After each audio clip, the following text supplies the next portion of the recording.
Here's another video from our first day. So, after namin mag-check-in dun sa room namin, that's around 3 p.m., we went straight here sa pool area nila. Of course, para mag-enjoy si birthday boy. So, ayan. Ang masasabi namin dito sa pool area nila, sobrang nagandahan kami, na-appreciate namin. Kasi unang-una safe. Yun naman yung gusto ng mga parents eh. Kasi may lifeguard sila. At the same time, yung poolside na yan, 2 to 3 feet lang. So, as you can notice, yung anak namin, palakad-lakad-lakad lang dyan. So, ayan, kung may mga chikiting kayo, ma-appreciate nyo talaga tong part na to kasi, ayan, habang naglalakad sila, nagsuswim-swim sila dyan. Kaya tayong mga parents, we can just relax and enjoy din as well on the side. Ayan. And, by the way, that's beside the restaurant. So, in case na nagutom kayo or gusto nyo ng drinks, you can just order anytime.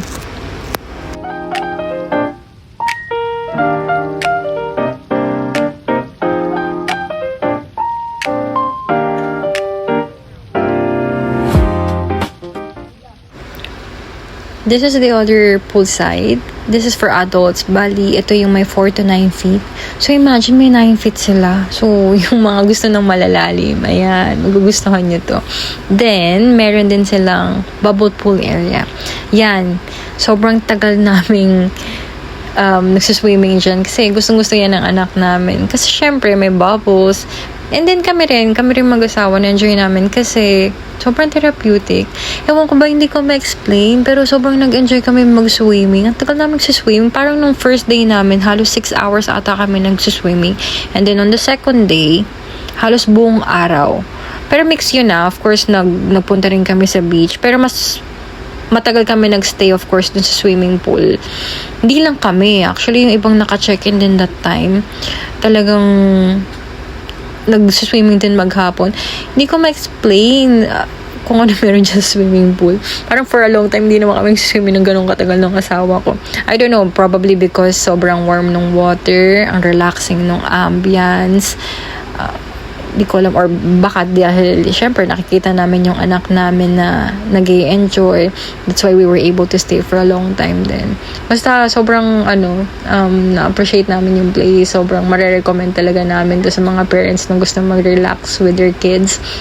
And sa senior din actually. And of course, for additional safety, make sure na may dala kayong floaters and sunblock to protect your skin. Yun lang.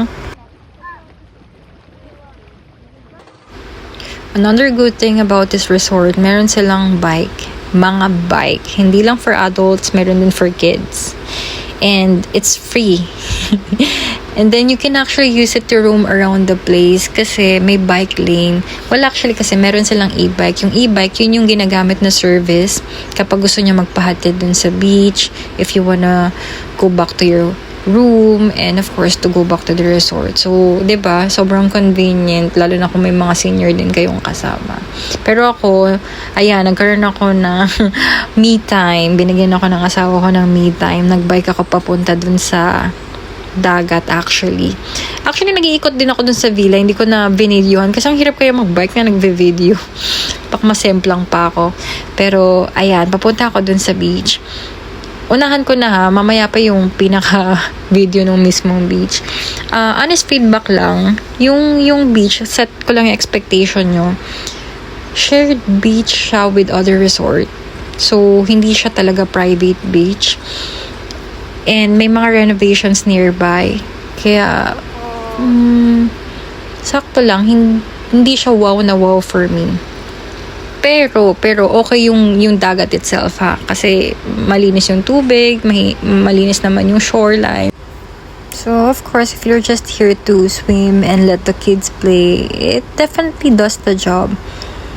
At the end of the day, kasi it's all about perspective naman, diba? So, seeing the kids happy and just appreciating God's creation. Having this break was exactly what we needed naman eh. So, it's a beautiful reminder to slow down. Nag-enjoy din kami. Bali, ang ginawa namin, naglatag lang kami ng blanket. Actually, towel pala yun from the resort. Tapos, syempre, yun, with coffee on the side and snack habang yung anak namin naglalaro ng sand.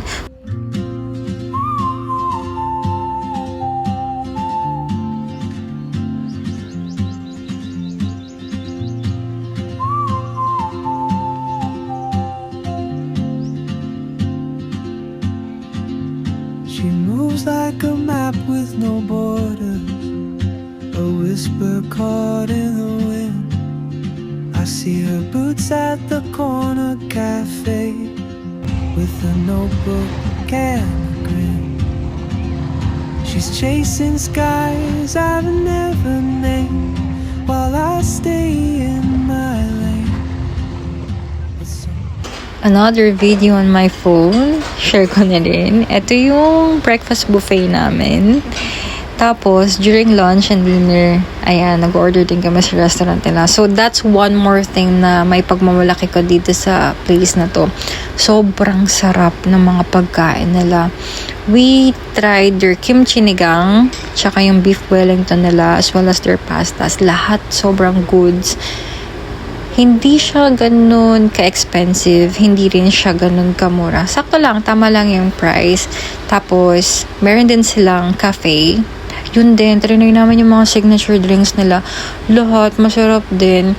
Actually, true to its claim, kasi meron doon, yung hindi ko makalimutan, yung watermelon shake. Kasi naka-label doon as, it will leave you wanting more. And yes, it's true. After kong maubos yung watermelon shake, talagang gusto ko pa. Ayun. And we tried their other pastries as well. Lahat masarap. Hindi siya ganun katamis, kaya siguro na-enjoy ko. So, sa mga trentahin dyan, you're gonna appreciate it. Yun lang. Ito, share ko na rin yung menu para may idea kayo about the price ng mga food nila doon.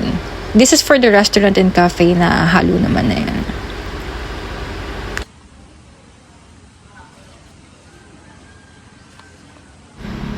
This is their playground. O, diba? Meron din. Okay, so, ano pa ba? Ano pa dapat kasabihin? May mga anak dyan. Punta na. Ilang beses nagsisislide dyan yung anak ko. Hindi ko na na-videohan. Siyempre, pag hindi ka nagbe-video, ibig sabihin nun, you're enjoying the moment. You're living in the present. Yung mga pag-video-video ko, mga singit-singit lang yan kapag yung daddy yung nakikipaglaro doon sa anak ko. Ayan, syempre sa me time. Oh, diba? Ang ganda. Nakakamiss naman ng sunlight. Oh, ayan, ito may bid pala ako. Tanghaling tapat yan. Nagsuswimming kami. Kaya dapat sunblock. Thank you, Dada. Say thank you. Dada, I'm good. I love you, Dada. Say love you. Love you, Dada. Kiss mommy. Ah.